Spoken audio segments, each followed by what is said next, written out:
शहदाद कोट Karachi police हथां मुबैना मुक़ाबले में क़त्ल थियल नौजवान के कातिलनि की गिरफ़्तारी लाइ चांडिया बिरादरी सॾ ते एहतजाजी रैली धरणो नौजवान के कातिलनि के गिरफ़्तार करे सज़ा ॾियण जो मुतालबो।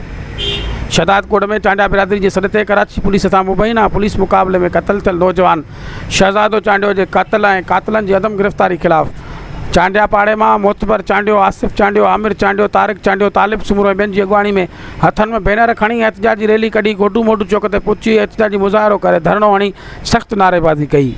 उन मौके ते अॻुवाणनि मीडिया वारनि सां ॻाल्हाईंदे चयो त नौजवान शहज़ादो चांडियो रोज़गार संगे कराची जी हिकु फैक्ट्री में कमु कंदो हो, जेको रोज़ाने हिकु दोस्त सां गॾु फैक्ट्री ईंदो वेंदो हो। जंहिंखे फैक्ट्री मां वापसी ते पुलिस मोटरसाइकिल जा कागज़ चेक करण जे बहाने बीहारियो। हिन जे दोस्त खे कागज़ खणी अचण लाइ चयो। संदसि दोस्त जॾहिं कागज़ खणी शरीफ़ाबाद थाणे पहुतो त उते हिन जी मोटरसाइकिल बीठल हुई, पर नौजवान शहज़ादो न हो ऐं बाद में नौजवान जे पुलिस हथां क़त्ल जी ख़बर पई, जेको मज़म्मत जोॻो अमल आहे।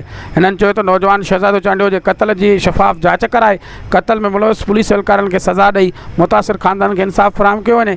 हिननि IG सिंध खां मुतालबो कयो त नौजवान शहज़ादो चांडियो जे क़त्ल में मुलविस एहलकारनि खे सख़्त खां सख़्त सज़ा ॾेई समूरी सिंध में पखड़ियल बेचैनी ख़त्म कई वञे। ॿी सूरत में हिननि एहतजाज जो दायरो वधाइण जो पिणु चिता ॾिनो।